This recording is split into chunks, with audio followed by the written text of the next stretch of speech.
Hi, everyone. Thank you so much for joining us today for Maintenance and Facility Industry Trends in a Post-COVID-19 World. My name is Victoria Johnson, and I'm the Customer Marketing Manager here at UpKeep. Before we get started, I'd like to get some housekeeping out of the way. We are recording this session, and you'll receive a link to that recording within the next few days or maybe even later today. So please pass that along to anyone that missed today's presentation. And if you have any questions, put that question in the Q&A box down on the right-hand side of your screen. Without further ado, I'd like to introduce our speaker, Ryan Chan. Ryan Chan is CEO and founder at UpKeep Maintenance Management. He is a chemical engineer from UC Berkeley and was named one of Forbes' 30 under 30 for manufacturing in 2018. Ryan started UpKeep out of the passion and frustration by the lack of mobility in today's maintenance management software. While working as a process development engineer, Ryan noticed that bulky desktop software was the only solution that existed for technicians out in the field. So Ryan taught himself how to code on nights and weekends and created UpKeep. Today, UpKeep has been deployed to more than 200,000 users and more than 30,000 businesses and is a leader in mobile-first maintenance management software. It is my pleasure to introduce Ryan Chan. Ryan? All right. Thank you so much for the introduction, Victoria. So to all of our listeners, today is all about how COVID is impacting the maintenance and reliability industry. You know, what we know for as a fact is that people are going to return to work and return to some sort of normalcy. However, the normal that we know today may not look like what the normal is in the post-COVID world. So that begs the next question. Knowing that our industry is going to change, well, how can we anticipate and prepare for the changes that will come? That's what today is all about. Today, I'd love to talk about the 7 trends in a post-COVID-19 world, what our predictions are, and ultimately, what we can all do to best prepare. Our first trend that I'd love to talk about is that we know that companies are going to start rethinking their supply chains. We're in unprecedented times. Our economy is at a standstill, our borders are closed, and trade is restricted. We focus so much on just-in-time manufacturing, which promotes specialization and reducing lead time, but it also relies on unhindered transportation and logistics. We know that just-in-time manufacturing, with one piece of this supply chain broken, it can throw an entire system into chaos, creating massive waste. And I think all of us know that's exactly what's happening right now. We've seen thousands of gallons of milk being dumped, onions piled 5 feet high because they've got no place to send them, and General Motors is shutting down their entire factory because of a single missing part from the supply chain. Companies right now are revisiting their supply chain to learn more about what it takes to increase the response rate in a post-COVID world. Supply chains are going to be rethought. We're already starting to see the effects of a broken supply chain right here in California. We live in LA, and they're estimating unemployment is going to be as high as 32% in May. You know, with many people out of work, demand for food banks are at an all-time high, and food banks in Van Nuys and San Diego have already run out of food. You know, on the flip side to this, however, farmers in San Joaquin Valley, 2 hours north of us, are tilling fresh lettuce back into their fields since they have no place to sell it. So how does this happen? And this is something that I've asked myself many, many times already. You know, this happens because grocery store supply chain is so disconnected with the restaurant supply chain that they don't even speak to one another. So much so that farmers that sell to grocery stores are thriving, but farmers who distribute to the restaurant supply chain industries are literally throwing away their produce because they can't sell it due to low demand. So low that farmers who sell fresh produce to those restaurants can't even afford to ship it to a food bank in need. It's an absolute disaster, and we're all seeing this right now. So here's my prediction on how the supply chain is going to be rethought. We know that companies are going to find ways to reduce risk in this fragile supply chain. We're going to create better disaster recovery programs, which will ultimately enable companies to pivot faster during a crisis. We'll see an increase in demand for reducing dependencies on multiple vendors that can cause big rifts in our supply chain. And, you know, we're going to be okay paying a slightly higher price to reduce the risk of catastrophe that a broken supply chain can have. All right, so that was a pretty big one for our first trend. Our second trend that I see for us in this post-COVID world is the increase in remote work. We're already starting to see this today, but I think this is going to be especially true for the blue-collar workforce that has traditionally been, at a desk inside of an office and has been slow to adopt remote work. We've seen it already in a lot of tech companies. We're going to see this penetrate more and more in this deskless blue-collar workforce. It's going to obviously be fueled and supported by innovation and technology, and I'm excited by that. There's going to be a bigger focus on remote condition monitoring, and we will still have to do the same amount of work with fewer people on the factory floor. And on top of that, we're going to see an increase in automation to enable this lower density production, distribution, retail, and delivery options. An example of this is going to be in a manufacturing plant where we currently have people who walk the facilities, track mileage readings, meter readings, temperature settings, and more. We know that with COVID-19, there's going to be a limit to the number of people who can be on the production floor due to density restrictions. IoT sensors are going to enable us to monitor our equipment from anywhere, and this trend has already started. To put this into perspective, this graph that you guys are seeing here showcases the IoT worldwide adoption and spend, the spend differences between 2015 to 2020. And during those 5 years, we saw over a 3x increase in spend over the last 5 years for IoT devices. And we don't think that's going to stop anytime soon. So here's my prediction for how IoT spend is going to change over the next 5 years going forward. IoT sensors are going to be used to automatically send data to the cloud so individuals, people on the production floor, can monitor their equipment from a safe distance. I wouldn't be surprised if we saw an over 5x increase in spend for IoT technology over the next 5 years from 2020 to 2025. So we have to ask the question, what can we do about it, us here in the in the maintenance and reliability industries? Well, what we can do is start looking at technology that enables all of us, our teams, to monitor our equipment from afar. This is IoT devices, SCADA systems. These are going to be important, critical solutions that enable us, again, to do the same amount of work with fewer bodies and people on the production floor. We're going to see an increase in automation, increase in robotics, and I'm really personally excited by this. It's going to happen. We know that. We're going to want to replace manual work with technology that enables our employees and our team to work remotely and be productive even when they're not on the production floor.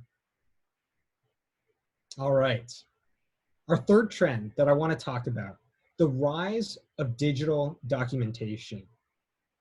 So we know that disaster planning is going to be even more prevalent at home and at workplaces. COVID and what has happened, the global pandemic, has obviously shined a big spotlight on disaster recovery plans. We're going to have backup plans, better contingency plans, and obviously better disaster recovery plans. And we're going to need a better place to store all this information. For example, due to COVID-19, we saw some industries see an unprecedented amount of demand for consumer goods like bread, canned goods, and toilet paper. However, they had fewer employees who were able to help them meet this demand because they were physically restricted with social distancing. A clear-cut disaster recovery program and documentation prepared in advance will help companies pivot and respond faster. Through better documentation, fewer employees will need to work at the plant, but they'll still have the knowledge of the full team. So again, we know that better digitized documentation is going to be critical for businesses to continue without stopping. We hope that this never happens again, but we also know that with better documentation, better digitization, we'll be better prepared the next time that it does.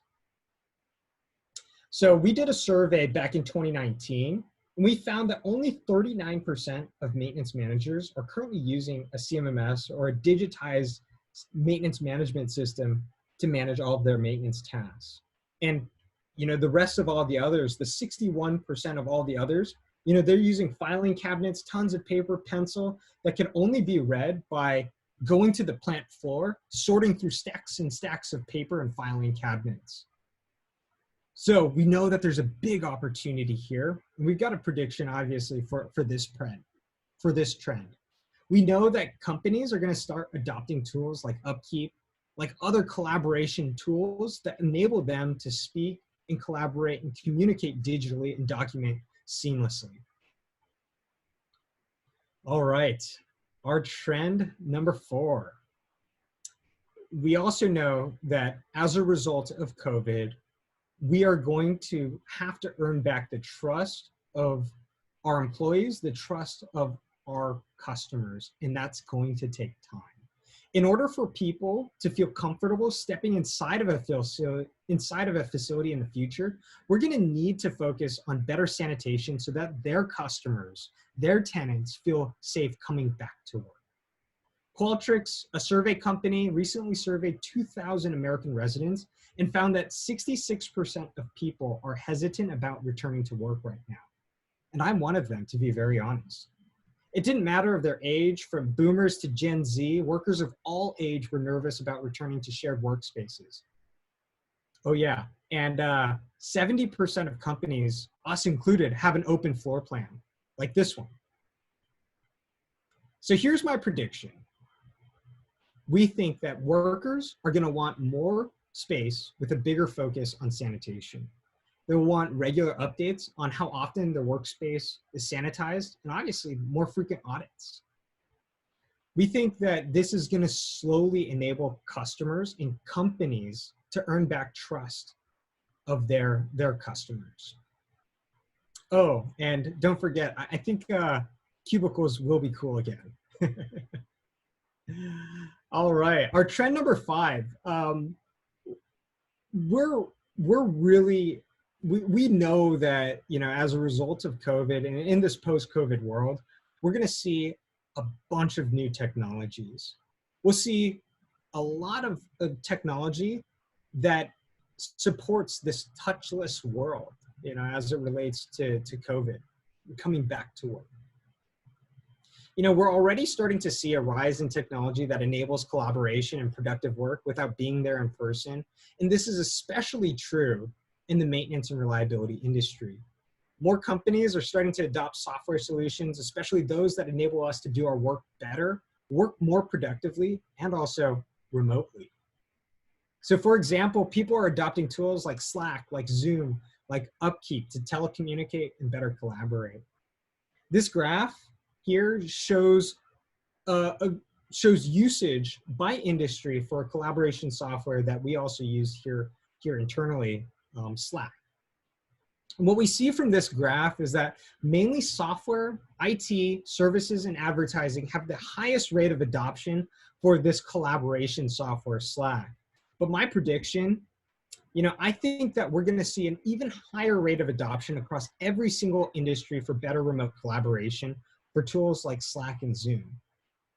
And I also believe that the blue-collar industry, the maintenance and reliability industry, is going to start seeing some of the biggest increases in adoption over the next 5 years for remote collaboration tools.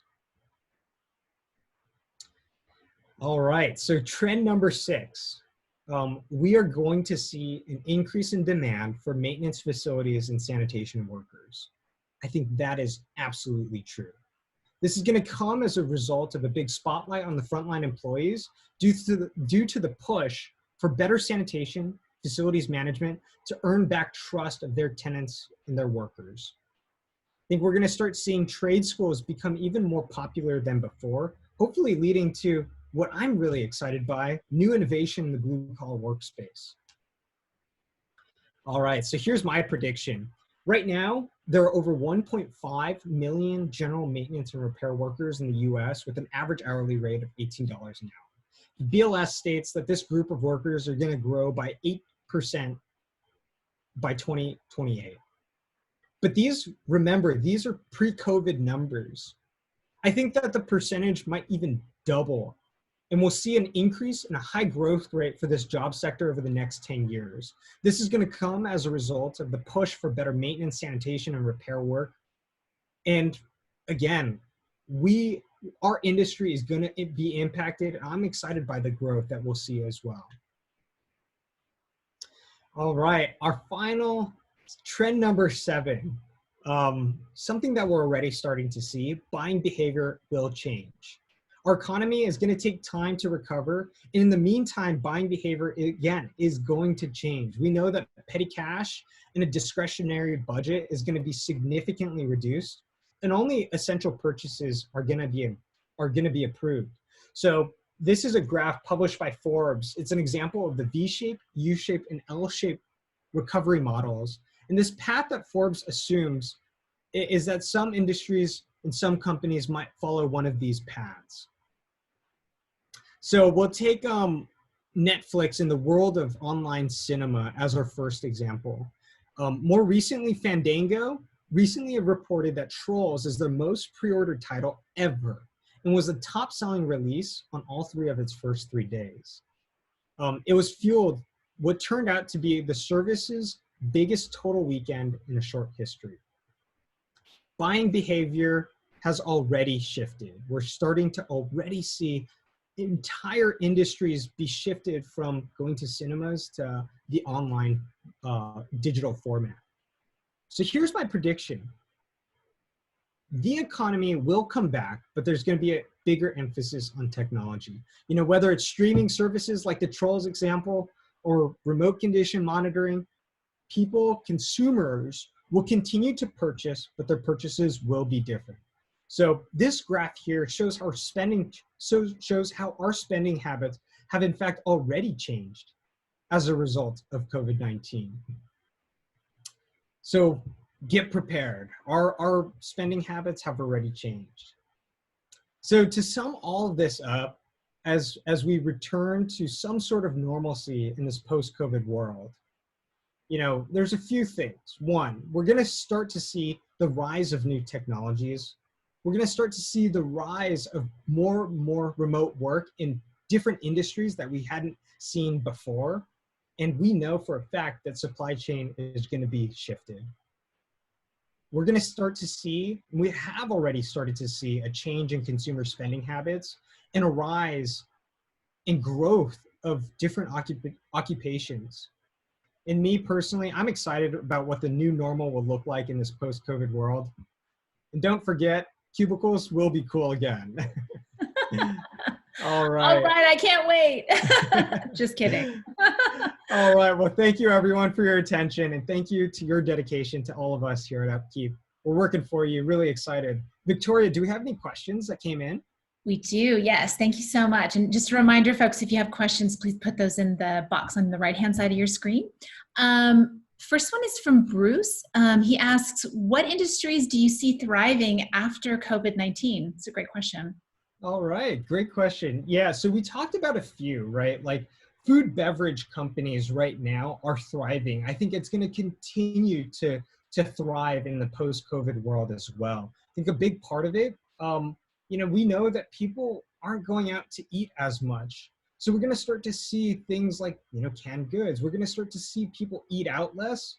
And, you know, again, they're going to wind up going to a grocery store and purchasing more food. You know, we also know like supply chain is going to change. That's something we talked about too. There's going to be a bigger emphasis on supply chain here in the US, reducing dependencies on different countries, different parts of the supply chain as well. So supply chain is going to be, I think, a thriving industry in this post-COVID world. You know, obviously, consumer products, I think we've got to be careful with that one because, again, as it relates to, you know, the post-COVID world and how spending habits have changed, I think we're going to continue to see consumer products that serve our necessities. Those industries really thrive. Awesome. Thanks, Ryan. That's so true. I know me personally, I don't go out to eat anymore, and my credit card bill is so low this month. So I can relate to that. I think it's going to take a little while.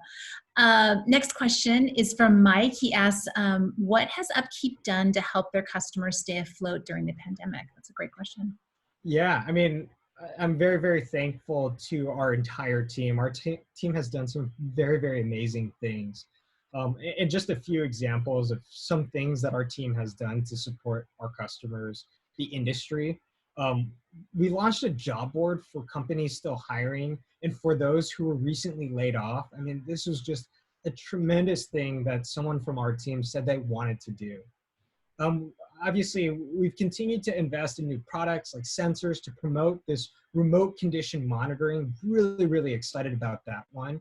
And some other things that we've done just to, again, support our community. We actually gave away for free upgrades to our Business Plus package, again, to support our customers during this difficult time. We also proactively gave our customers credits that were hit the hardest. And we actually gave them the option whether they wanted to take the credits or donate it to someone else. And I was just so amazed to see the level of support that our community has for one another. It's awesome.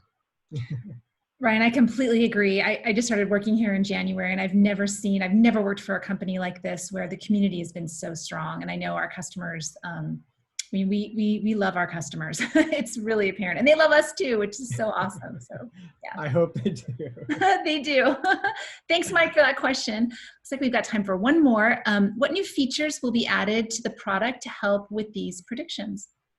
Yeah, again, like going back to what we were just talking about, like how are we supporting our customers? Again, one thing that we know, again, a rise in technology adoption, a rise in remote condition monitoring. We just released our second product that I'm so excited by. It's basically an IoT solution product that enables all of our customers to better remote condition monitor all of their equipment. And it doesn't matter whether you're standing right there on the production floor or whether you're 100 miles away. It's really, really cool because now you can monitor all of your equipment from wherever you are.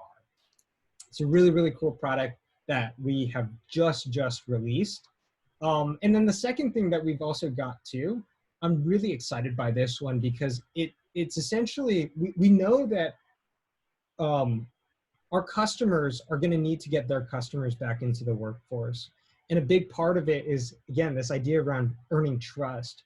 So we're already starting to see, updates to OSHA, to audits, to safety compliance. So we're working with those agencies right now and figuring out all the updating changes to things like OSHA, to the changing guidelines, which enable our customers to get their workers back into work.